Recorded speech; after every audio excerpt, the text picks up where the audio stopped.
지난 2021년 경남 김해시의 한 빌라에 살던 A씨는 위층에서 나는 층간 소음에 불만을 품고 보복성 소음을 내기 시작했습니다. 윗집을 상대로 새벽마다 각종 도구로 천장을 두드린 겁니다.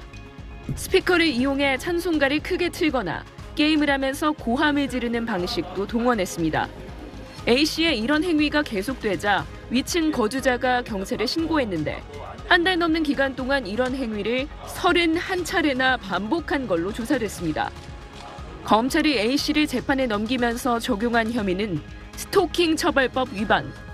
1, 2심 법원은 A씨의 혐의를 유죄로 인정해 징역 8개월에 집행유예 2년을 선고했습니다. A씨는 판결을 불복했지만 대법원도 A씨의 행위가 스토킹에 해당한다고 보고 상고를 기각했습니다. 일반적으로 상대방에게 불안감이나 공포심을 일으키기에 충분한 반복적 행위에 해당하기 때문에 스토킹 범죄로 인정될 수 있다고 본 겁니다. 대법원은 A씨가 대화 시도도 거부하는 등 이웃을 괴롭힐 의도로 이런 행위를 한 것으로 보인다고 지적했습니다.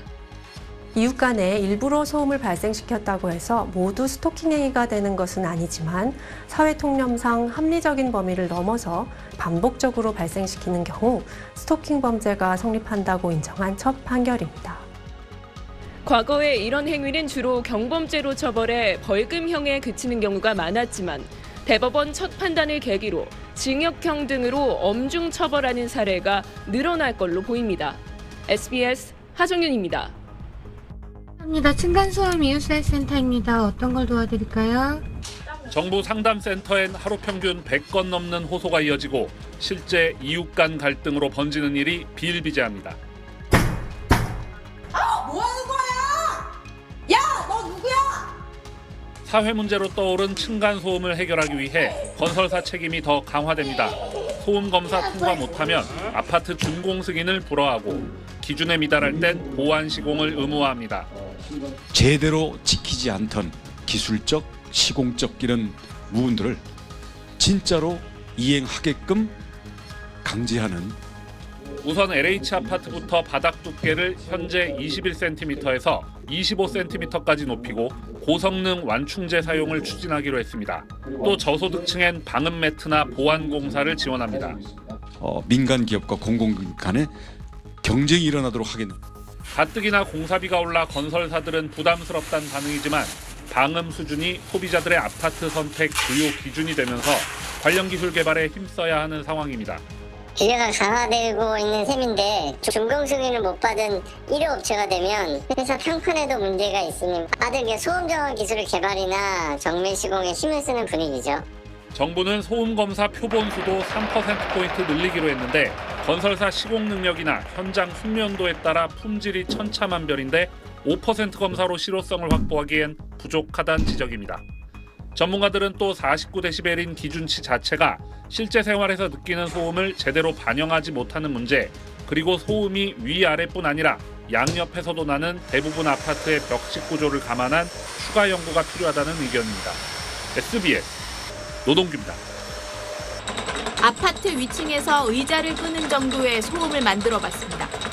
아랫집에서 측정했더니 경량 소음에 해당하는 80데시벨이 찍힙니다.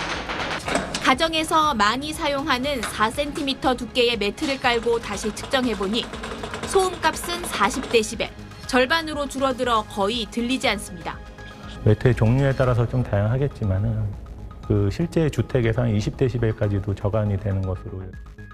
아이들이 뛰거나 성인이 발 뒤꿈치로 걸을 때 발생하는 묵직한 소음인 중량 충격음은 어떨까? 매트 설치 전과 변화가 크지 않고 울림이 그대로 전달됩니다. 이제 저주파수 대역의 소음은 대부분이 이제 진동에 의해서 그 바닥이나 벽체를 타고 전달되는 소음이어가지고요. 저감 효과가 제한적이라고 보실 수가 있습니다. 다만 양쪽 모두 매트를 2겹, 4겹 두껍게 깔아도 수치는 비슷했습니다.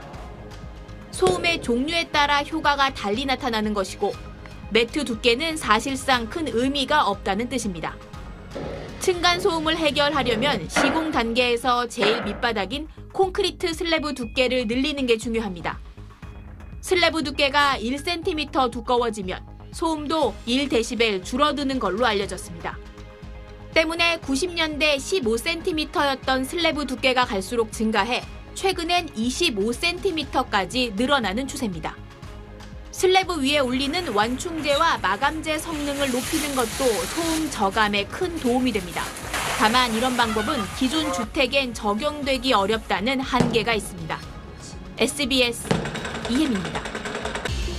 최근 한 중고거래 앱에는 이렇게 빈대를 산다는 황당한 글이 올라왔습니다.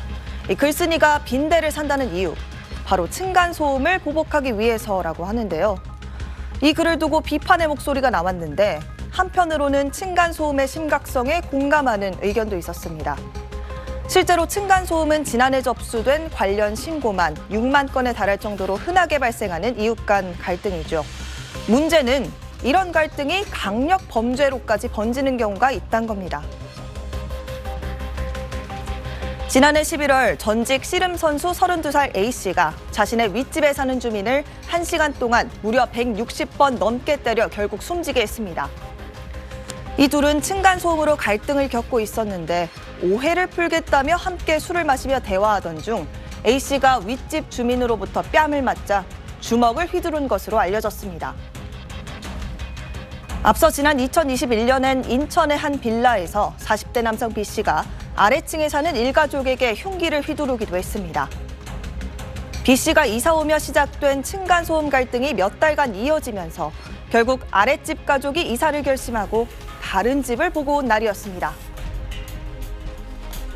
갑자기 사람 살려 하고 뭐 그냥 그 딸인가 막 치쳐 내려갔는데 내가 기절을 했다. 그냥 놀라가지고 아주 그때 보니까 막 피가 뚝뚝 떨어져 있어. 같은 해 9월엔 전남 여수의 한 아파트에서 35살 남성 C씨가 위층에 사는 일가족에게 흉기를 휘둘렀습니다. 40대 부부가 숨졌고 이들의 60대 부부가 당시 크게 다쳤습니다. 10대 딸 2명은 방 안으로 몸을 피해 화를 면했습니다. 그냥 대본 수정동에 뭐 꾸지거나 조금만 나서 원래 이제 또 있어요. 그냥 옛날에 수정해가지고. C씨는 층간소음으로 평소 불만을 품고 있다가 범행 당일도 밤늦게 쿵쿵거리는 발소리가 들리자 위층으로 올라가 말다툼 끝에 미리 준비한 흉기를 휘두른 것으로 조사됐습니다. 지난 10년간 발생한 층간소음 관련 살인사건은 모두 69건이었습니다.